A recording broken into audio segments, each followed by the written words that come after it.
Контрабас.UA. Автобусні квитки до 25 країн Європи. Обери свій маршрут.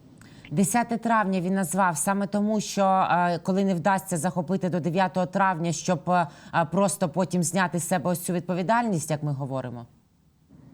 Ну, в первую очередь не захотел Путину настроение портить. Понятно, что если бы он от 9 мая ушел оттуда, ну это или 8, это было бы, конечно, совсем уже.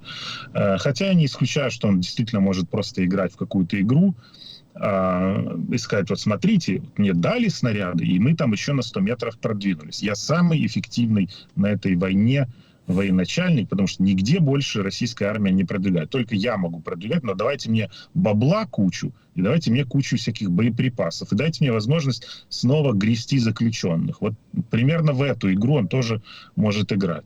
Что касается там 10 или еще, ну, я вообще, честно говоря, вот думаю, что этот парад, который они собираются 9 мая провести, это будет самый унылый парад за всю историю Российской Федерации. Самый унылый, самый бесславный, самый грустный.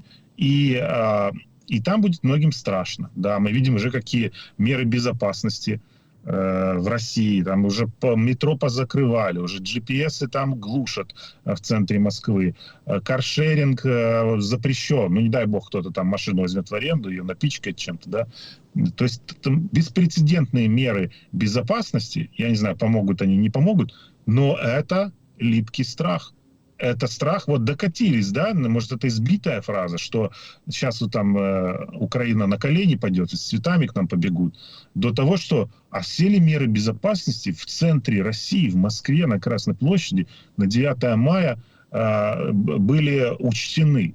А не прилетит ли Путину какой-то снаряд или беспилотник? А что, ну, то есть, вы понимаете, они сейчас думают, а не произойдет ли какая-то нештатная ситуация у них на параде. Вот они до чего докатились. И это только год прошел.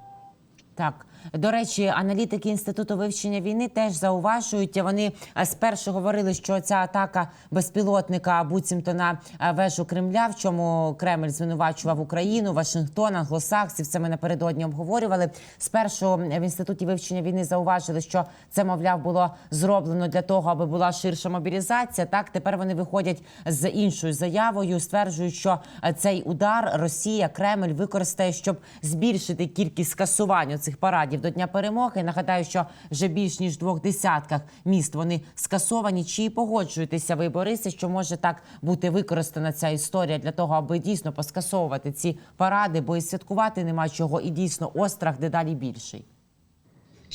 И да, я действительно, ну, уважаемая структура Института изучения войны, я удивился, что они такую версию изначально выдали, что, мол, беспилотник, который врежется в российский флаг там где-то ночью, он вдруг как-то в россиянах пробудит какие-то мобилизационные порывы. Но это, конечно, полный бред. Да даже если им в дом он попадет, то ничего не будет. Вон, не знаю, там самолет, например, который, помните, там их на посадке или на взлете снес там кучу подъездов, всего остального, поезда, которые сходят с рельс, нефтебазы, которые горят.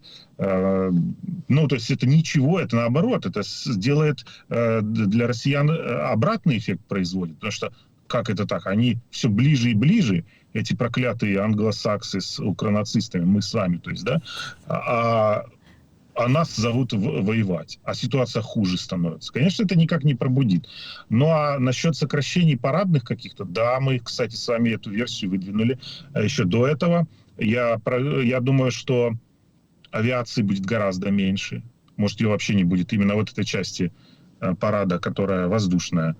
Ну, может, там пролетят какие-то самолеты, несколько штук, так уж, чтобы совсем не было стыдно, позорно.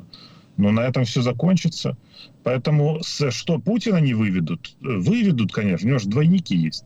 Ну, то есть то, что не настоящий Путин пойдет обниматься с ветеранами, мне кажется, это всем понятно. Там в России уже даже шутят на эту тему. Настоящий будет сидеть там в своем где-то там бункере или еще где он там сидит в это время. То, что могут Путина просто на экран вывести и сказать, нет, я в это не верю. Двойника можно в расход пустить, самого как непохожего. Это там проблем не будет. Поэтому ограничения по параду, да. Мобилизационное какое-то там, подтолкнуть россиян к пойти воевать? Нет.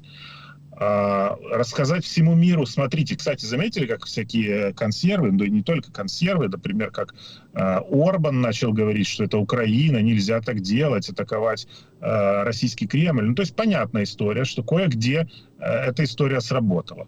Но даже европейские партнеры, американские, которые наверняка знают, как там все произошло, они говорят, ну, мы не комментируем, потому что, ну, действительно, а Украине зачем? Вот давайте так, а зачем нам?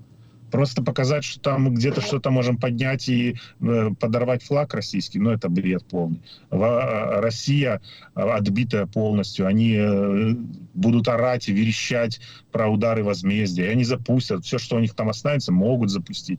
И они это там, делать начинают уже потихоньку. Ну, то есть понятно, что это они сами. Кстати, еще одна версия есть. Вот я сегодня в одном эфире общался, Илья Пономарев говорит, российский оппозиционер, говорит, что вот у него есть информация, что это какие-то там, значит, силы, которые хотят олигархам намекнуть, что, мол, вот смотрите, из Подмосковья запустили, а у вас у всех дома в Подмосковье, и вот бойтесь, потому что если вы там как-то не повлияете, вот в такую версию я не очень верю. Объясню почему. Потому что если начать запускать по домам олигархов, это совершенно уже иная история. Это называется это уже России просто карты в руки. Смотрите, мы же говорили, что они террористы. Вот они по домам стреляют, семьи, там, бизнесменов и так далее. Я вот в это тоже не очень верю. Это я так проговорил, потому что эта версия, скорее всего, будет она обсуждаться.